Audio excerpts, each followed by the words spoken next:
we're back with another patient testimonial. This is Cristin, and she's been a patient for just a small amount of time. Many years.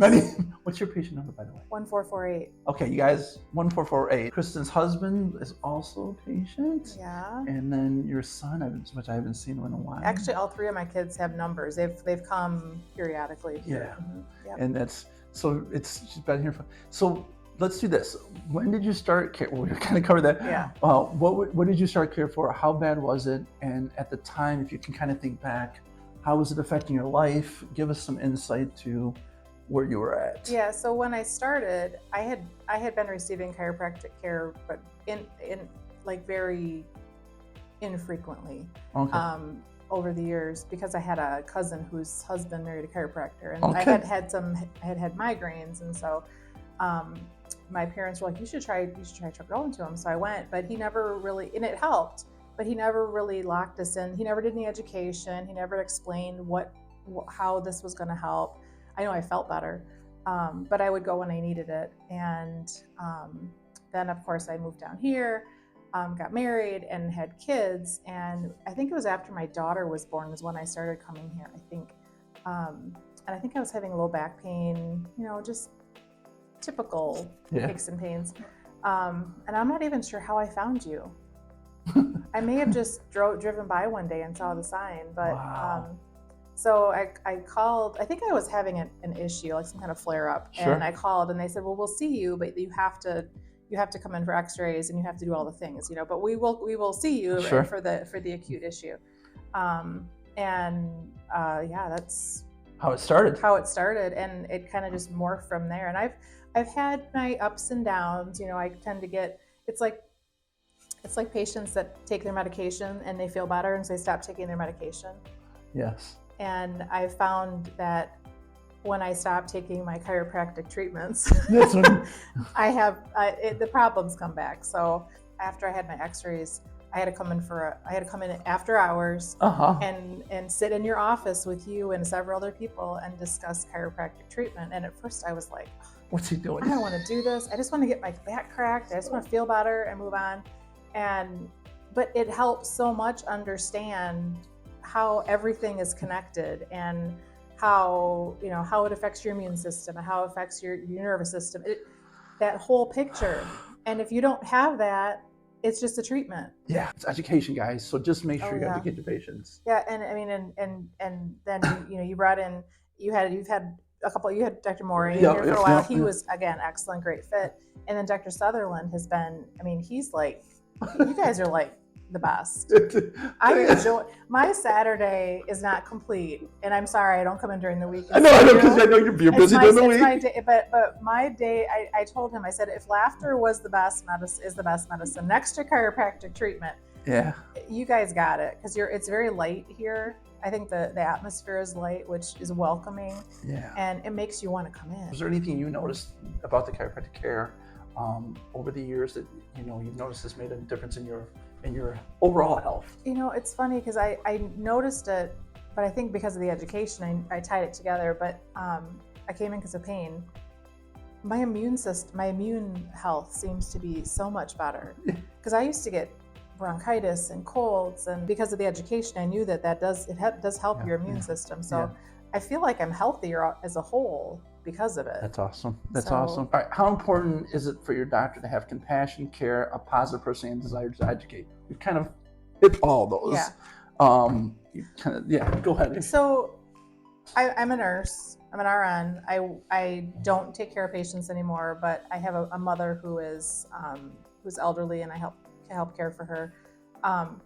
Just as on the other side of things, I know you get very focused on the task. You get very focused on adjusting and in the chiropractic business, but you get, if you focus on the tasks, you lose the human touch. And so, like, how you guys interact, you're always, it's like I said, it's light, you're jovial, but you connect. If I tripped over something, I fell down the stairs and broke a bone in my foot, and noticed that it was affecting my, I came in, the discussion became around, you got to be careful. You can't fall down the stairs, but also, how it's going to affect your posture and how it's going to affect your walking and your foot, and tying that all together. But making that connection with your patients and your clients, and it's hard because you move so fast. Yeah. And I'm sure that that's not unique to this practice. You treat a patient, what 10 minutes maybe? Yeah. I mean, Yeah. maybe. Yeah. Some Maybe days 10 minutes, and to make a connection and have that humor and have that, and figure out what the issue is. And you put your hands on my back or whoever's back, and you can feel where the issue is or what the issue is. I don't have to say anything. Yeah. It's like when I go get a massage and I say, this hurts, but it's not this that's the problem, it's this that's the problem. But you guys know that. Set up your office to be proactive, have visual tools, educational tools.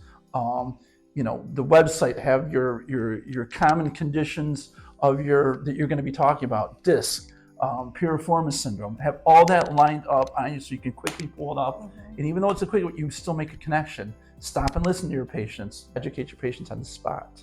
You nailed so much. Well, you've got the TVs. You got the TVs in the room, and you like when I have my X-rays. You pull up the X-rays in the room right there, and you can say, "This is where you're doing. This is how you're doing. This is better. This is worse. This is the same. We need to work on this." It visually helps understand what's going on. Most people are visual learners. Yes. Is there anything that you in being involved in healthcare? I think you've kind of. Is there anything you want to say, like, hey guys, watch out for this, don't do this, as they go to set up their offices? What do you think? Being personable and open and approachable and educate, and it's really, like I said, it can be really easy, especially when you're new. I see it in nursing, I see it in medical physicians. Yeah. You get really busy with the technical and the task, and it's hard to put those things together. But if you can lead with the personable piece of it, I guess, the connection, and some people have it and some people don't. So it's hard, yeah. It's there are people that just socially can't interact with people the way, and there's room for those types of people too. It just but yeah, personable. Explain. With the elderly, adjust your tone of your voice so that they can hear you. Make sure they understand. My mother's got dementia, and it's a constant battle at every physician, every doctor's office we go to, anybody we interact with. They don't make sure that she understands. Or they'll say, "Do you understand?" And she'll go, "Yeah," and she has no clue idea, what you just said. And her dementia is not bad, but just simple thing, because then later she'll say, what did they say? Yeah, you heard nothing. Well, I didn't quite understand, or they talk too fast. With the elderly especially, slow your cadence down, and just kind of love it. So those are the things that I would recommend. But visual tools. We are blessed in the chiropractic profession to be able to talk about the spine, and we don't have to, think about primary care physicians and all this stuff they have to talk about. We've got this, and take your time with them. It's so funny. Wednesdays we tend to get a lot of our elderly Medicare patients in here, and they love coming in because they understand, and we try to make a connection. So great advice. Thank you for. Oh, you're welcome. I like you guys. And you've had a lot of staff. I mean, you've had people, over the years, but you always have good staff, and they're personable, and all good. That's you can get really good treatment, but if the people that are if you go into the office and people are grumpy and not personable, and that go back to that whole personable thing. Physical, chemical, emotional stresses. The emotional stress, you guys, also plays a part in helping their physical care. Yes, absolutely. I love it. Thank you. And I love the laughter in here. I'm serious. On Saturdays, it's like laugh. The clients are laughing. The staff are laughing. It's great. I'll be over here on a Saturday working, and I'll hear Doc over there, and we try to do. It's like a big party. It is. It's good. Yeah, you gotta have appropriately. Yeah, of course. But, No, physical coming. Thank you so much. You are very welcome. Thank you I appreciate this. Oh my for gosh. everything you do. Oh, I appreciate you. Hey, another great patient testimony, guys. Thanks a lot. We'll get you another one in a week. Okay. Thanks, guys. Good luck.